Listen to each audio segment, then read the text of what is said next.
Hello friends, welcome to our channel. இன்றைக்கி நான் உங்களுக்கு என்ன போஸ்ட் பண்ணியிருக்கேன்னு பார்த்தீங்கன்னா, ஒரு கிட்ஸுக்கான ரெசிபி தான் போஸ்ட் பண்ணியிருக்கேன். இதை நீங்கள் கொடுத்து பாருங்கள், உங்கள் பிள்ளைங்க நோனே சொல்ல மாட்டாங்க. வாங்க வீடியோக்குள்ளே போகலாம். அதுக்கு ஃபஸ்ட்டு உருளைக்கிழங்க நல்லா கிரேட் பண்ணி எடுத்துக்கோங்க. கிரேட் பண்ணி எடுத்துக்கலாம், வேணும் நீங்கள் கட் பண்ணி எடுத்துக்கிடலாம். கட் பண்ணி எடுத்தோம்னா கொஞ்சம் வேக டைம் ஆகும். ஸோ அதனால தான் நான் கிரேட் பண்ணி எடுத்திருக்கேன். நெக்ஸ்ட்டு பார்த்திங்கன்னா கொஞ்சம் வெங்காயம் கட் பண்ணி வச்சுக்கோங்க. அப்புறம் தக்காளி கட் பண்ணிக்கோங்க. கொஞ்சம் ஜீரகம் எடுத்துக்கோங்க. வாங்க இப்போ எப்படி பண்ணலான்னு பார்க்கலாம். ஃபஸ்ட்டு ஒரு கடாய் எடுத்துக்கோங்க. அதில் கொஞ்சம் கீ போட்டுக்கோங்க. நான் 2 டேபிள் ஸ்பூன் ரவை எடுத்திருக்கேன். உங்களுக்கு எவ்வளோ தேவையோ நீங்கள் அவ்வளோ எடுத்துக்கோங்க. அதை போட்டு நல்லா அதோட ஸ்மெல் வர்ற வரைக்கும் நல்லா ரோஸ்ட் பண்ணி எடுத்துக்கணும்.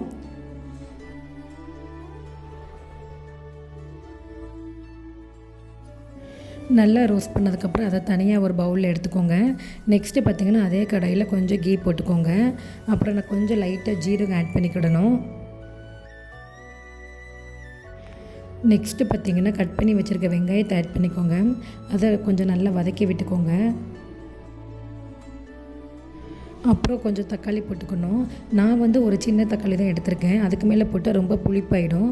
ஸோ அதனால் கொஞ்சம் தக்காளி மட்டும் போட்டு நல்லா வதக்கி விட்டுக்கோங்க. அப்புறம் நம்ம கிரேட் பண்ணி வச்சுருக்க உருளைக்கிழங்கையும் போட்டு நல்லா மிக்ஸ் பண்ணி விட்டுக்கோங்க. இப்போ அந்த உருளைக்கிழங்கு வேகிறதுக்காக லைட்டாக தண்ணி கொஞ்சம் ஆட் பண்ணிக்கோங்க. அது நல்லா வெந்து வரணும். இந்த ஸ்டேஜில் பார்த்திங்கன்னா லைட்டாக மஞ்சத்தூள் போட்டுக்கோங்க. மஞ்சத்தூள் போட்டு நல்லா மிக்ஸ் பண்ணிகிட்டே இருங்க.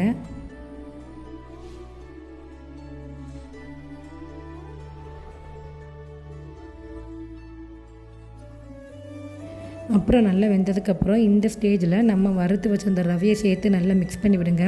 கட்டி சேராமல் நல்லா வதக்கி விடுங்க. அந்த உள்ள தண்ணியெல்லாம் அந்த ரவை நல்லா இழுத்து வேகும். அது வரைக்கும் கொஞ்சம் வெயிட் பண்ணுங்கள். பார்த்திங்களா, இந்த ஸ்டேஜ் வந்ததுக்கப்புறமா இப்போ நம்ம லைட்டாக தண்ணி கொஞ்சம் ஆட் பண்ணிக்கலாம். தண்ணி ஆட் பண்ணதுக்கப்புறம் கட்டி சேராமல் நல்லா ஸ்டிர் பண்ணிகிட்டே இருக்கணும். இப்போ உங்களுக்கு தேவையான அளவு சால்ட் போட்டுக்கோங்க. நல்லா மிக்ஸ் பண்ணி விடுங்க. நல்லா வெந்து கொதி வரணும். அது வரைக்கும் கொஞ்சம் வெயிட் பண்ணுங்கள்.